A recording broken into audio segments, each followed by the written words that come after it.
Unsaid PH.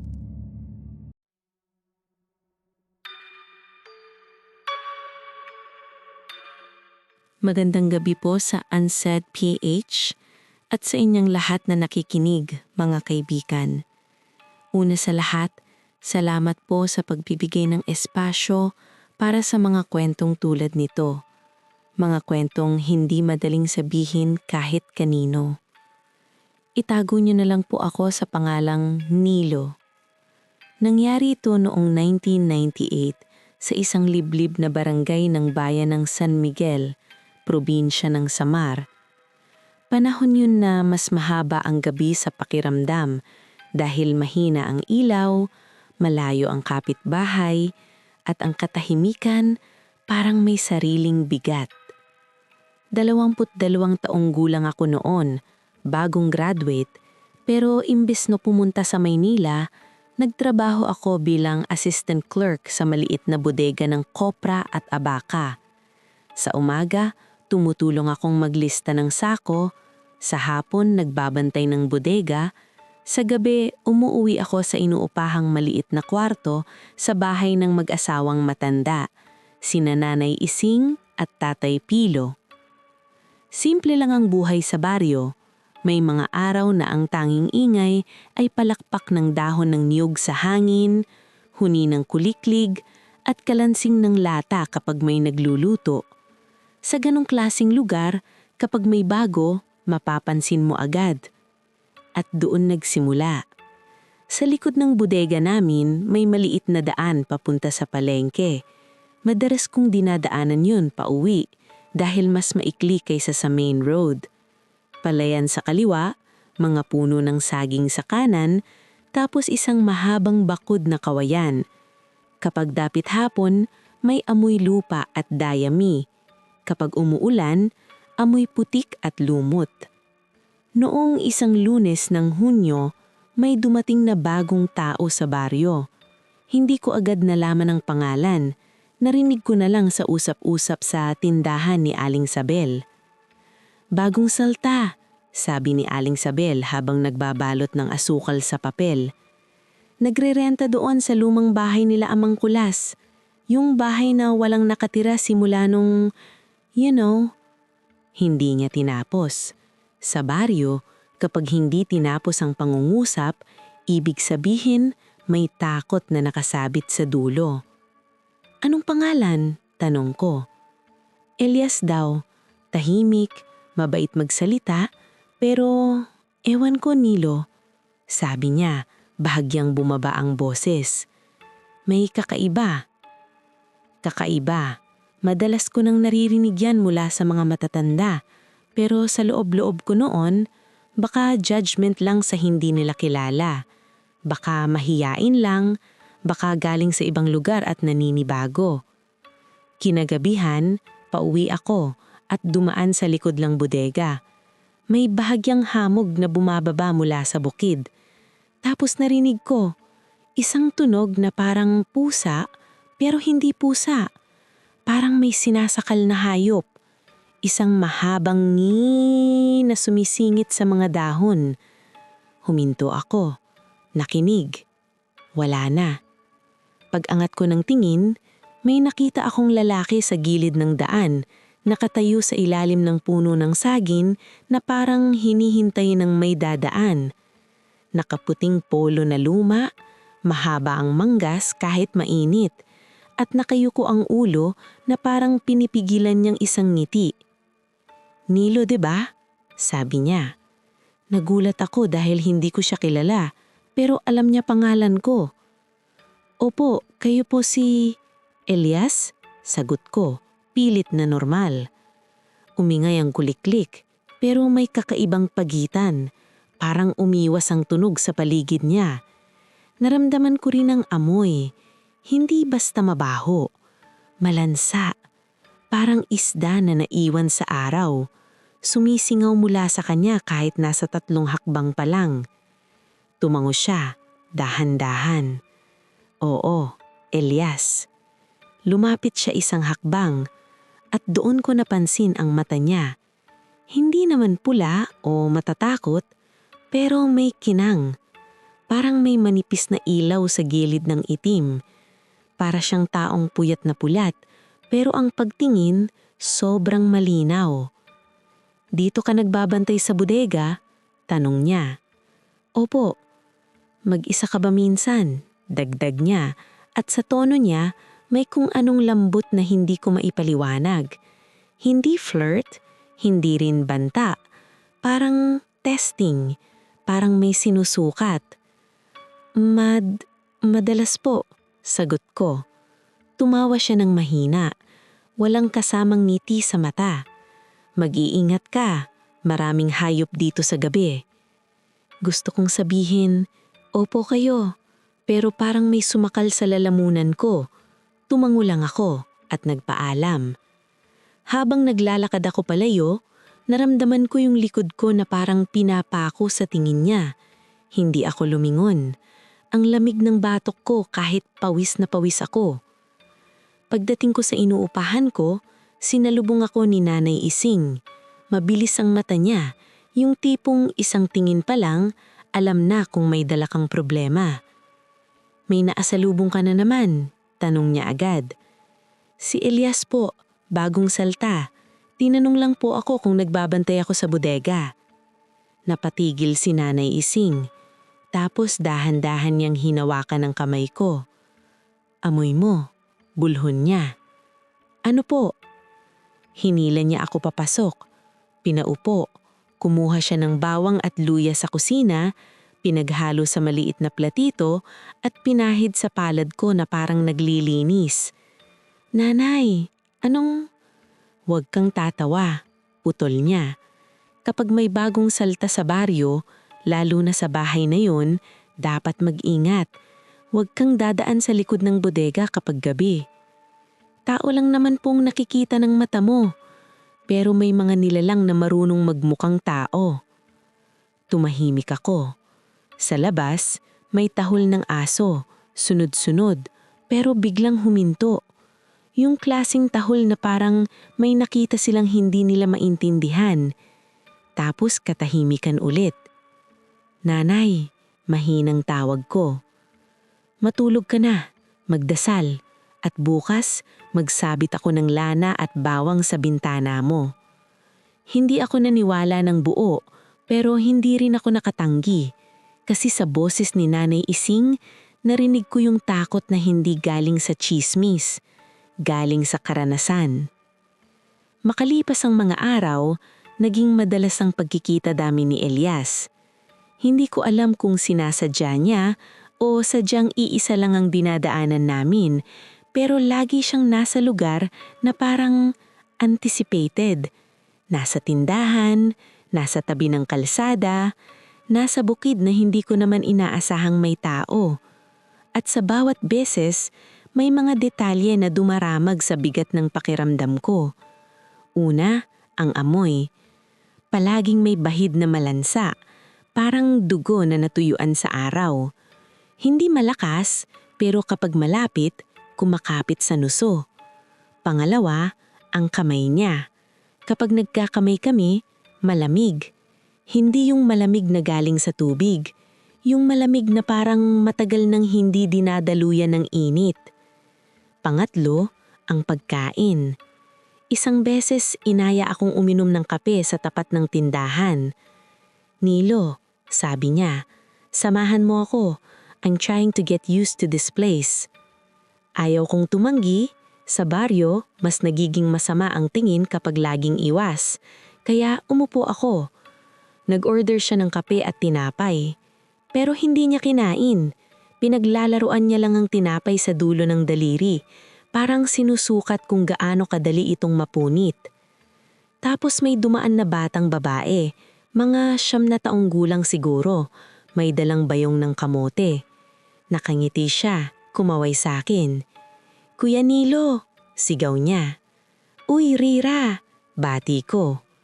Pagdaan niya sa harap namin, napatingin si Elias sa bata. At sa isang saglit, isang mapakaikling saglit, parang gumalaw ang panga niya na hindi pang tao. Parang may gustong kumawala sa bibig. Para siyang napalunok ng matindi. Napansin ko rin na napatigil ang bata. Parang may malamig na dumaan sa kanya. Irip siya sa ere, tapos mabilis na tumakbo palayo. "Takot siya sa'yo," sabi ko, pilit na casual. Tumawa si Elias. Sensitive ang mga bata. Tiningin niya ako, diretso. "Ikaw ba, Nilo? Sensitive ka?" Hindi ko alam kung papaanong sasagot. Napapadalas ang ganitong tanong niya. Mga tanong na parang hindi lang tungkol sa ugali ko, kundi tungkol sa kung ano ako, kung anong kaya kong makita. Lumunok ako. "Hindi po siguro." "Good," sagot niya, at doon ko narinig ang kakaiba. May konting tunog sa boses niya na parang dalawang boses ang nagsasabay, pero sobrang hina. Parang echo na galing sa ilalim ng lupa. Pag-uwi ko, inabangan ako ni Tatay Pilo sa balkonya. May hawak siyang buntot ng pagi. Yung tuyong tinik na ginagawa nilang panghampas o pangtaboy, sabi ng matatanda. "Nilo," tawag niya, seryoso. "May nakita ka na namang bago?" "Si Elias po, nakakilala ko na." Hindi siya umimik agad. Tumingin lang siya sa madilim na bakuran. Parang may inaamoy ang hangin. "Anak," sabi niya sa wakas, "hindi lahat ng kaibigan. May mga nilalang na marunong maging mabait para hindi ka maghinala. Kapag mabait ng sobra, dun ka kabahan." "Bakit po ang dami niyong sinasabi tungkol kay Elias?" Dun niya ako tinignan. Mabigat. Matanda na pero matalim. "Kasi may nawawala na." Nanlamig ang tiyan ko. "Sino po?" "Manok muna. Tapos kambing ni Aling Sabel. Tapos sibuyet." "Sibuyet?" Teenager na madalas tumulong sa bodega. Madaldal, palaging nagbibiro. Nung nakaraang linggo lang nakita ko pa yun. "Baka umalis lang po." Hindi umalis yan. May iniwan siyang tsinela sa gilid ng sapa. At may bakas ng paa, papunta sa lumang bahay nila Amang Kulas. Gusto kong tumayo, umalis, kalimutan ang usapan, pero ang bibig ko tuyong-tuyo. "Anong kinalaman ni Elias?" Hindi siya sumagot. Sa halip, inabot niya sa akin ng maliit na supot ng asin. "Magdala ka, isang kurot lang sa bulsa, at huwag kang lalabas na mag-isa kapag gabi." Isang gabi ng Hulyo napilitan akong mag-overtime sa bodega. May dumating na truck ng kopra na kailangang i-check. Umulan pa ng malakas kaya na-late ang lahat. Bandang 11:00, nagsara na ang iba. Ako na lang ang naiwan, kasama ang guard naming si Mang Rodel. Matabang lalaki pero mabilis mapikon. Naninigarilyo habang nagbibilang ng kandado. "Uwi na tayo, Nilo. Hindi maganda pag ganitong oras." "Sandali na lang, Mang. Tatapusin ko lang tong listahan." Sa labas, nagkakaskas ang hangin sa yero. May tunog ng sanga na humahampas sa bakod. At sa pagitan ng mga tunog, may iba pa. Isang mahinang kaluskos sa likod ng bodega. Akala ko daga, pero mabigat. Parang paa ng tao pero hindi steady. Parang tumatalon ng paika-ika. Tumingin si Mang Rodel sa akin. "Narinig mo yun?" Tumanggo ako. Biglang nanikip ang dibdib ko. Naramdaman ko yung asin sa bulsa ko parang uminit. Kinuha ni Mang Rodel ang flashlight at lumabas. Sumunod ako kahit gusto kong manatili sa loob. Pagliko namin sa likod, bumungad ang madilim na espasyo. Mga nakasalansang na sako, lumang kahoy at basang lupa. Ang flashlight ni Mang Rodel nanginginib sa kamay. "Hoy," sabi niya, "sino yan?" Walang sagot. Pero may amoy. Hindi na lang malansa, mas malala. Parang pinaghalong isda, dugo at panis na karne. Sumikip ang lalamunan ko. Napaurong ako isang hakbang. Tapos may narinig akong, "Huni? Ibon?" Hindi. Parang malaking panikit na malapit. May flap-flap na mabigat pero hindi kita sa taas. Itinaas ni Mang Rodel ang ilaw. Wala naman Doon ko nakita. Sa ibabaw ng sako, may anino na nakadikit sa pader. Hindi siya gumagalaw tulad ng tao. Parang nakasampa, parang nakabaluktot, at sa gitna ng anino, may dalawang matang kumikislap. Glowing. Hindi super bright pero malinaw na hindi normal. Yellow na may berdeng bahid, parang mata ng pusa na tinamaan ng ilaw. Pero ang ilaw galing sa amin, hindi sa kanya. Uuwi na tayo. Bulong ko. Halos hindi lumalabas ang boses. Anong sinasabi mo? Sabi ni Mang Rodel. Pero napatigil siya. Kasi bumaba ang anino. Hindi tumalon. Bumaba na parang dumudula sa pader. At nang tumama sa lupa, narinig ko ang tunog ng buto. Tik-tak. Parang may mga joints na nagre-reset. Lumapit ang nilalang sa liwanag. At doon ko nakita ang mukha. Elias. Pero hindi siya yung Elias na nakakausap ko sa tindahan. Ang balat niya maputla. Basang-basa na parang galing sa tubig tabang na may dugo. Ang labi niya parang pumutok. May bahid na itim sa gilid. At ang mata, hindi na lang may kinlan. Parang basang salamin na may buhay sa ilalim. Bakit kayo nandito? Tanong niya. Pero hindi tugma ang boses sa bibig. May kasabay na isa pang boses. Malalim, parang ungol. Nanayo ang balahibo ko. Nanginig ang tuhod ko. Nanlamig ang katawan ko na parang biglang binuhusan ng malamig na tubig. Nanlambot ang mga paa ko. Gusto kong sumigaw pero walang tunog. Si Mang Rodel mas matapang sa akin pero nakita ko rin siyang namutla. Elias, ikaw ba yan? Ngumiti si Elias at sa ngiti na yon, nakita ko ang ngipin niya. Hindi pantay. May mga tusok na sobrang talas parang hayop. Tapos, umalingaw-ngaw sa paligid ang katahimikan. Tumitil ang hangin, pati ulan parang lumayo. Ang naririnig ko na lang ay paghinga ko at tibok ng puso ko, mabilis at masakit.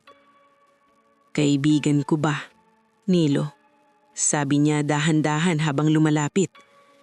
Hindi ko alam kung bakit, pero kusang pumasok sa isip ko ang mga sinabi ni Nanay Ising at Tatay Pilo. Asin, bawang, luya, lana, buntot ng pagi, at tanso. Kinuha ko ang asin sa bulsa ko. Nanginginig ang kamay ko. Isang kurot. Elias, tumigil ka, sabi ko pera pabulong lang. Hindi ko kayang sigawan. Huminto siya parang nakikinig sa asin. Parang naiirita. Anong meron? Tanong niya at biglang lumalim ang boses. Yung pangalawa, mas malakas. Si Mang Rodel umatras. Elias, ano to? Doon ko napansin ang likod ni Elias. May parang hiwa. Hindi literal na sugat kundi parang seam. Parang may bagay sa loob na gustong bumukas. At sa ilalim ng polo niya na mahabang manggas, may kumikibot. Parang may pakpak na nakatago. Nang sumigaw si Mang Rodel, isang biglang, "Puta!" Doon nangyari ang bagay na hindi na mabubura sa utak ko. Bumuka ang likod ni Elias, parang binubuksan ng basang tela. Tumaysik ang itim na likido sa lupa. At mula doon, lumabas ang dalawang pakpak. Hindi tulad ng ibon. Balat na mapinis. May ugat parang panikit na mas malaki kaysa tao.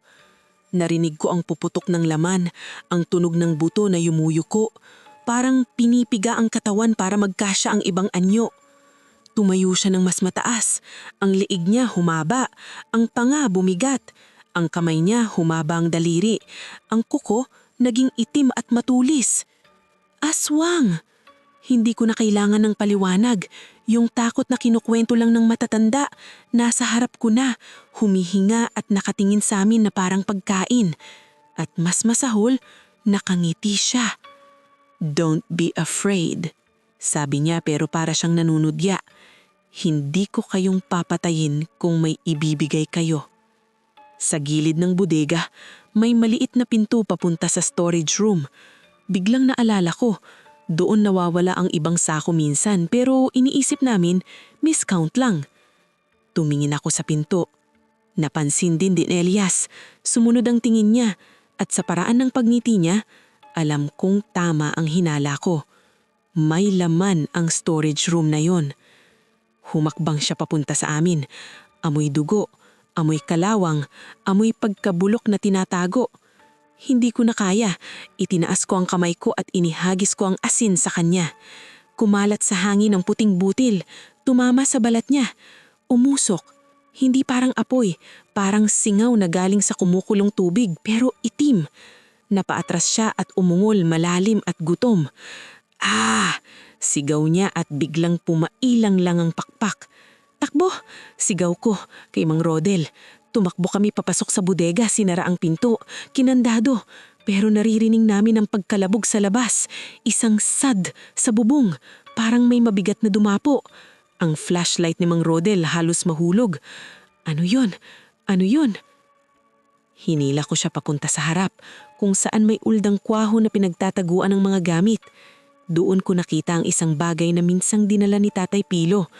Ang isang mahabang patik na may dulo na kulay tanso. Sibat na tanso, pangtaboy daw. Hindi ko alam kung bakit nasa bodega pero naroon. Kinuha ko, mahigpit. Pinikit ko ang mata ko sandali. Lord, tulungan niyo po kami. Biglang bumukas ang pinto. Hindi sa kandado, kundi sa kahoy mismo. Parang may humila sa kabilang side at pinilas ang bisara.